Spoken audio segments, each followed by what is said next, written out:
ಅವರು ಹೇಳ್ತಾ ಇದ್ದಾರೆ ಇನ್ ಟೈಮಿಗೆ ಬಂದಿಲ್ಲ ಅಂತ. ಬಟ್ ಅದು ಇನ್ ಟೈಮಿಗೆ ಬಂದಿದ್ದೇ ಇಲ್ಲಿಗೆ.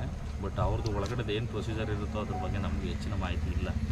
ಅವ್ರು ಯಾವ ರೀತಿ ಹೆಂಗೆ ತೊಗೊಂಡು ಹೋಗ್ಬೇಕು, ಯಾವ ಥರ ಕರ್ಕೊಂಡು ಹೋಗ್ಬೇಕು ಅನ್ನೋ ಮಾಹಿತಿಗಳಿರ್ತವೆ. ಈಗ ಬಿಡಬೇಕಾಗ್ಬೋದು, ಇಲ್ಲ ಯಾರಾದರೂ ಮತ್ತೆ ಕಸ್ಟಡಿ ತೊಗೊಳ್ಳೋಂಥ ಸಿಚುವೇಶನ್ ಏನಾದರೂ ಇದ್ರೂ ಇರ್ಬೋದು. ಅಂಥ ಸಂದರ್ಭದಲ್ಲಿ ಇವ್ರದ್ದು ಏನು ಕಾನೂನು ಪ್ರಕ್ರಿಯೆ ಇದೆ ಅನ್ನೋದು ಅದ್ರ ಬಗ್ಗೆ ನಮಗೆ ಇಲ್ಲ. ಆದ್ದರಿಂದ ಅವ್ರು ಏನು ಚರ್ಚೆಗಳೇನೋ ಒಳಗಡೆ ನಡೀತಾ ಇದೆ ಅದ್ರ ಪ್ರಕಾರ ನಾವು ಅವ್ರನ್ನ ಹೊರಗಡೆ ಬಿಡ್ತೀವಿ ಅನ್ನೋ ಮಾಹಿತಿ ನಮಗಿದೆ ಅಷ್ಟೇ. ಅದರ್ವೈಸ್ ಒಳಗಡೆ ಏನು ನಡೆದಿದೆ ಅಂತ ಗೊತ್ತಿಲ್ಲ. ಅದು ಇನ್ ಟೈಮ್ಗೆ ಬಂದಿದೆ ಆರ್ಡರ್ ಕಾಪಿ. ಬಟ್ ಒಳಗಡೆ 6:45ಗೆ ರೀಚ್ ಆಗಿರ್ಬೋದು ಅಂತ ಅಂದ್ಕೊಂಡಿದ್ದೀನಿ. ಯಾಕೆಂದರೆ ಮೇಲಲ್ಲಿ ಕಳಿಸಿದ್ದಾರೆ, ಅಲ್ಲಿ ಮೇಲಲ್ಲಿ 6:45ಗೆ ರೈಟ್ ಮಾರ್ಕ್ ಆ ಥರ ಏನಿಲ್ಲ. ಮೇಲಲ್ಲೂ ಕೂಡ ಕಳಿಸ್ಬೋದು. ಅದರ ಆಧಾರದ ಮೇಲೂ ಕೂಡ ಹೊರಗಡೆ ಬಿಡ್ತಾರೆ. ಅಧಿಕಾರಿಗಳು ಹೇಳ್ತಾ ಇದ್ದಾರೆ, ನಮ್ಮ ಹತ್ರ ಡಿಸ್ಕಸ್ ನಡೀತಾ ಇದ್ದೀವಿ, ನಾವು ಚರ್ಚೆ ಮಾಡ್ತಾ ಇದ್ದೀವಿ ಅದ್ರ ಬಗ್ಗೆ. ನಾವು ಅದನ್ನು ನಿಮ್ಗೇನು ಹೇಳೋಕ್ಕಾಗಲ್ಲ. ನಾವು ಯಾವಾಗ ಬೇಕಾದ್ರೂ ಬಿಡ್ಬೋದಲ್ಲ. 10:30 ಗಂಟೆ ಟೈಮ್ ಇದೆಯಲ್ಲ ಅವ್ರಿಗೆ, 10:30 ಗಂಟೆಲೂ ಕಾಲಾವಕಾಶಗಳಿದೆಯಲ್ಲ, 10:30 ಗಂಟೆಲೂ ಕೂಡ ಬಿಡುಗಡೆ ಆಗ್ತಾರೆ. ಸ್ವಲ್ಪ ಲ್ಯಾಂಡ್ ಆರ್ಡರ್ ಪ್ರಾಬ್ಲಮ್ ಆಗ್ಬೋದೇನೋ ಅನ್ನೋ ಭಯದಿಂದ ಏನಾದರೂ ಈ ಥರ ಮಾಡ್ತಿರ್ಬೋದು, ಹೇಳೋಕ್ಕಾಗಲ್ಲ.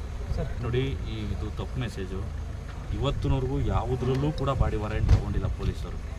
ಬಾಡಿ ವಾರೆಂಟ್ಗೆ ಯಾವುದೇ ಕಾರಣಕ್ಕೂ ಅದ್ರ ಮೇಲೆ ಒಳಗಡೆ ಇಟ್ಕೊಳ್ಳೋದಕ್ಕೆ ಅವ್ರಿಗೆ ಅಧಿಕಾರಗಳಿರಲ್ಲ. ಆದ್ದರಿಂದ ಯಾವ ಕೇಸರು body warrant ತೊಗೊಂಡಿಲ್ಲ.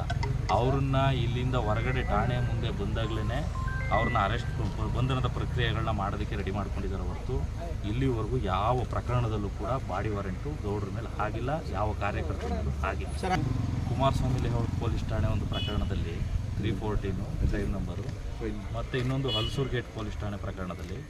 But Halsuru ಗೇಟ್ದು bailable ಇರೋದ್ರಿಂದ, ಜಾಮೀನಿಯ ಅಪರಾಧ ಆಗಿರೋದ್ರಿಂದ ಅದರಲ್ಲಿ ಗೌಡ್ರಿಗೆ ನಮಗೇನು ಕಾರ್ಯಕರ್ತರಿಗೆ ಯಾವುದೇ ತೊಂದರೆ ಆಗಲ್ಲ, ಹೊರಗಡೆ ಬರ್ತಾರೆ. ಬಟ್ ಕುಮಾರಸ್ವಾಮಿ ಲೇಔಟಲ್ಲಿ ಏನಿದೆಯೋ ಅದರಲ್ಲಿ ಮಾತ್ರ PDP ಆ್ಯಕ್ಟ್ ಕೆಳಗಡೆ 2A 2B ಸೆಕ್ಷನ್ ಹಾಕಿರೋದ್ರಿಂದ ಅದು ಜಾಮೀನಿಯವಲ್ಲದ ಪ್ರಕರಣವಾಗಿರೋದ್ರಿಂದ ಅದರಲ್ಲಿ ಒಂದು ಸ್ವಲ್ಪ ನಮಗೆ ತೊಂದರೆ ಆಗುತ್ತೆ. ಆದರೂ ನ್ಯಾಯಾಲಯಗಳ ಮುಂದೆ 2017ರಲ್ಲಿ ಇವರು FIRನ ಮಾಡಿ ಇಲ್ಲಿವರೆಗೂ ಕೂಡ ನಾರಾಯಣಗೌಡರು ಇವ್ರಿಗೆ ಸಿಕ್ಕಿರಲಿಲ್ವ? ಈಗ ಏತಕ್ಕೆ ಇವರು ಈ ಸಂದರ್ಭದಲ್ಲಿ ಅದನ್ನು ಬಳಸ್ಕೊತಾ ಇದ್ದಾರೆ?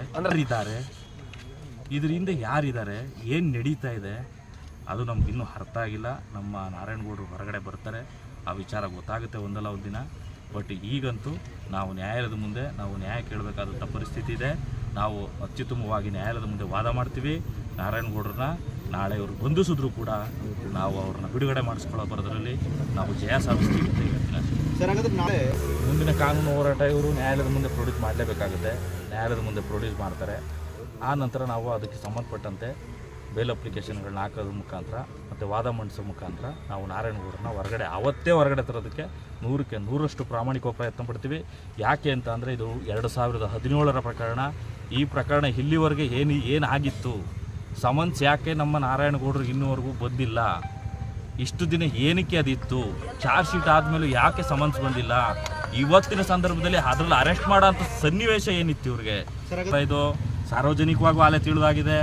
ಇದು ಹತ್ತಿಕ್ಕೋದೇ ಇವ್ರದ್ದು ಉದ್ದೇಶ ಆಗಿದೆ ಹೊರತು ಯಾವುದೇ ಕಾರಣಕ್ಕೂ ಇವ್ರ ಉದ್ದೇಶ ಬೇರೆ ಏನೂ ಅಲ್ಲ. Thank you sir.